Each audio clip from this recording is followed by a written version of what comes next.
Hello, and welcome to our webcast for February the 3rd, 2017.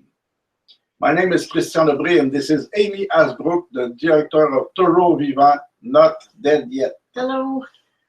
Toujours Vivant, Not Dead Yet is a non-religious organization by and for people with disabilities and our allies. Our goal is to inform, unify, and give voice to the disability rights opposition to assisted suicide, euthanasia, and other ending of life practices that discriminate against people with disabilities. Today's topics: Dutch doctor, quote, acted in good faith, unquote, in death of woman with dementia. Yes. The second subject is Quebec Biotics call for organ donation after euthanasia. So, the first subject. Thanks. Dutch doctors, quote, acted in good faith, unquote, in death of woman with dementia. A Dutch regional review committee, which oversees Holland's euthanasia program, found that a doctor who drugged and then restrained a person in order to euthanize her deserved a reprimand, but did not break the law. It's a murder. Right. There's no other name. Right. It's a murder. Yeah, and we'll see a little more clearly, especially the restraint part. You know, as soon as somebody moves and expresses any kind of unwillingness, you're supposed to stop, but whatever. The person was a woman in her 80s with dementia.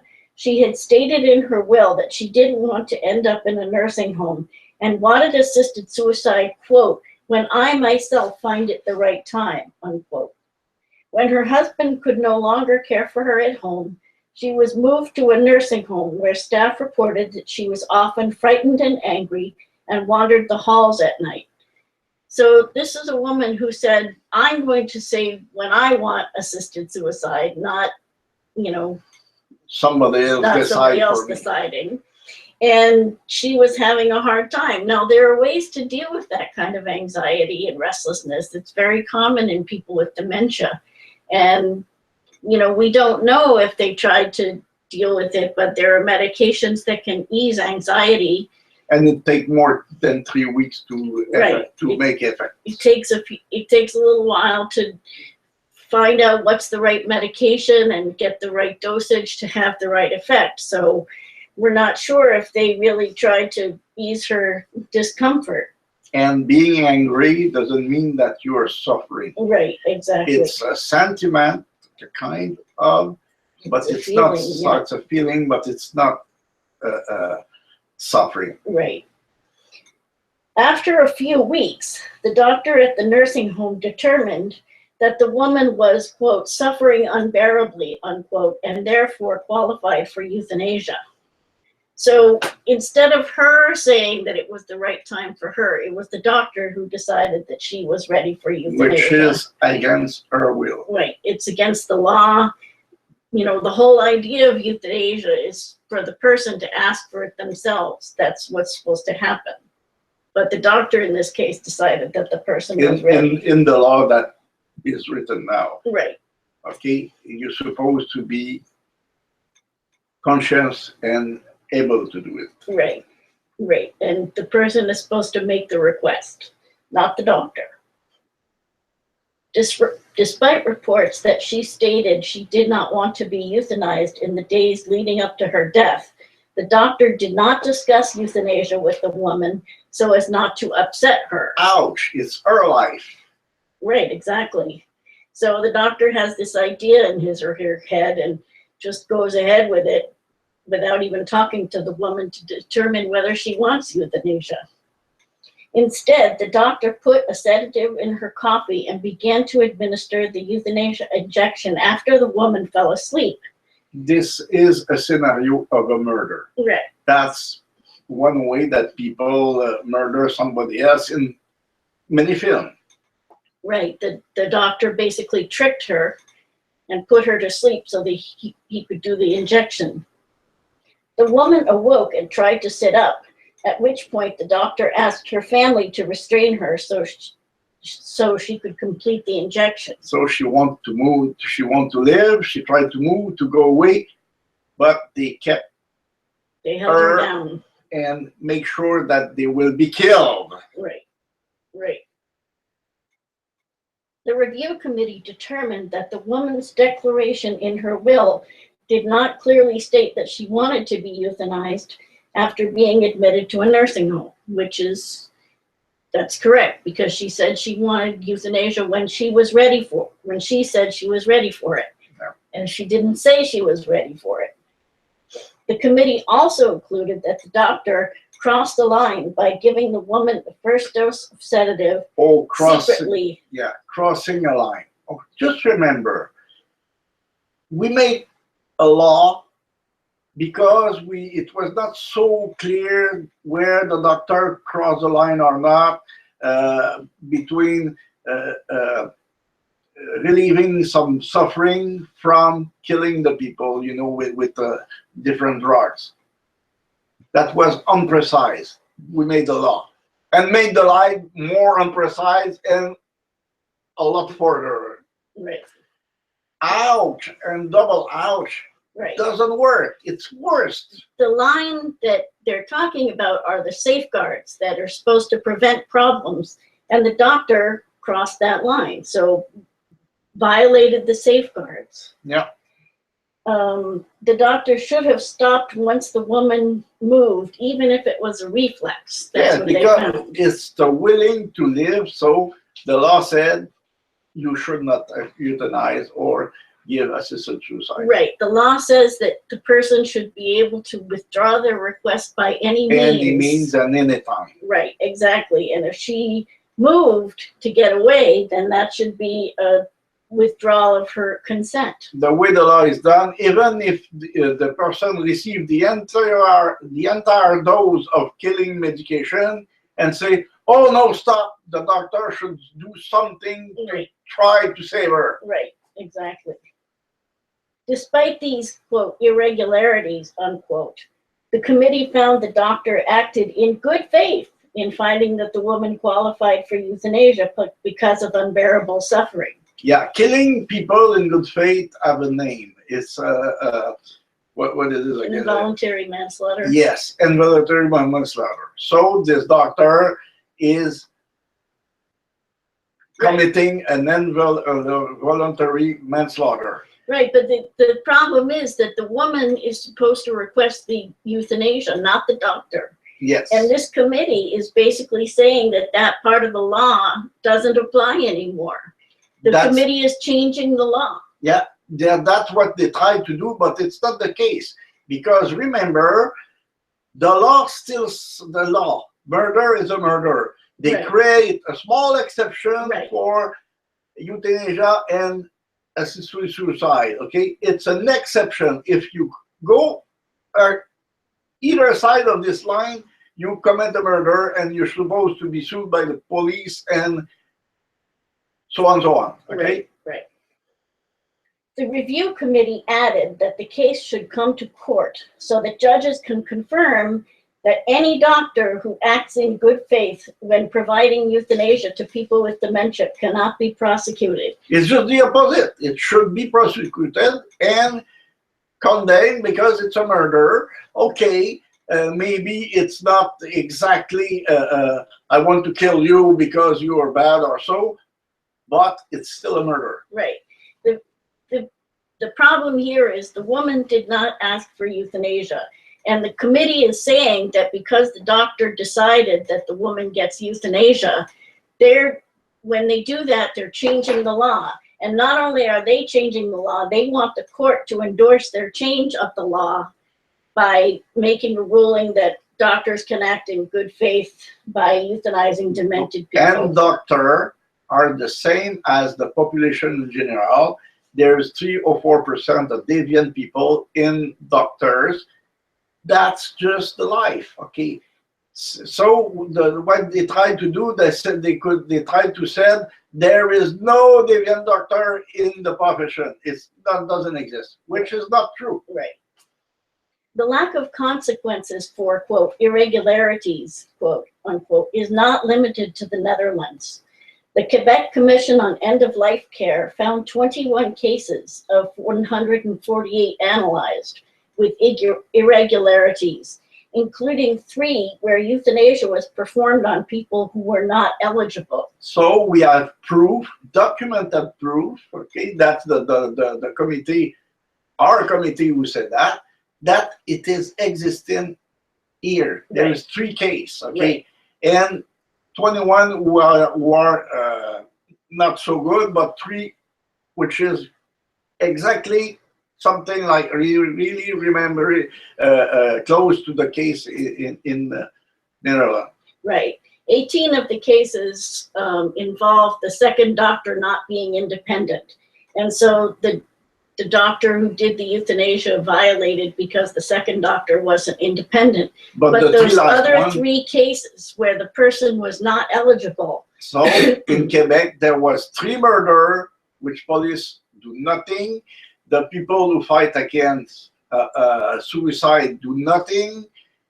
Nobody just care. And the line is just going further and further away. Right. So I think that our society just kind of losing the sight of what's happening. Right. None of the doctors who violated the law were sanctioned, and that raises the question, what use are safeguards if they are not enforced? Because the whole thing of the Supreme Court said, you can have this exception, but we're going to put in place these safeguards to protect people. But if the safeguards aren't enforced, if they find violations of the safeguards and they're not enforced, well, what good are they? They are good at nothing. We said that before. We predicted that the safeguard doesn't work. Right. That's not the way to do at all. Right. Okay. Right. Okay, our second topic.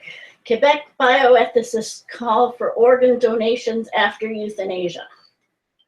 This is another... Oh, special service. Yeah, this is special. Very, very tight one. You have to look closely. Right. In an article published in December by the Journal of Medical Ethics, 2 bioethicists from the Université de Montréal call for organ donation after euthanasia. The authors state that, quote, medical aid in dying has the potential to provide additional organs available for transplantation. Accepting to procure organ donations after MAID is a way to respect the autonomy of patients for whom organ donation is an important value. Organ donation after MAID would be ethically acceptable if the patient who has offered to donate is competent and not under any external pressure to choose MAID or organ donation. Okay, make one thing very close. Very clear. Organ donation is a very, very, very nice thing that we support. Okay, be clear. We are for organ donation. Right. But there is one trouble with AMM. Okay. You have received pressure from the society that make you target for that thing, and you are a victim, not a free thinking people over this subject. Right. People who don't have options where and how they live can't make a free choice in whether to die. And people, a lot of people ask for the choice. But the way it's happening in our society, the choice is not existing at all, the free choice. It's not a real choice because it's a choice between, basically society is saying, we won't help you live, but we'll help you die. Yeah. So that's the problem. And then to add on to it, they're saying, and you can have value from your death by giving away your organs. So if you doesn't call it pressure, I don't know what it is. Right, it's an additional pressure. The authors, Julie Ayard and Marie-Chantal Fortin, say that the decision to donate organs We wish to speak to them if it's possible. right, should be kept separate from the decision to be euthanized, but they admit that, quote, it will be difficult to disentangle patients' motivations for requesting MAID. Oh, yeah.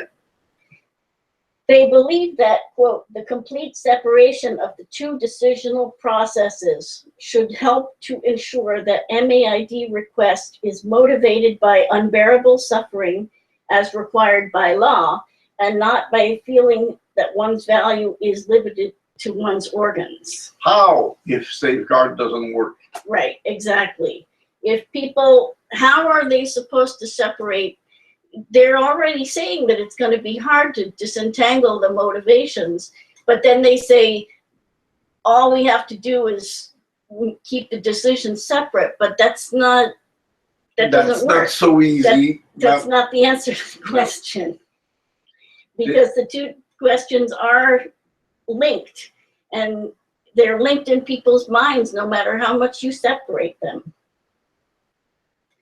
The researchers do not explain how separation of the euthanasia and organ donation requests will reduce the person's sense of being a burden and the feeling that they can only, quote, be useful, unquote, by donating their organs. So they, you know, it's like they don't want to deal with the difficult, sticky part of this. They don't want to deal with the disability oppression part of this. They just say, oh, it's a great idea. Yeah, it's a great idea, but we doesn't know how to apply it. Right. In addition, Quebec's Commission on Ethics in Science and Technology has endorsed the plan. Quote, considering that a request for medical help in dying is a right, which actually it isn't, it's an exception to the murder law, yeah. Right. That organ donation is socially acceptable and it is an express request of the patient.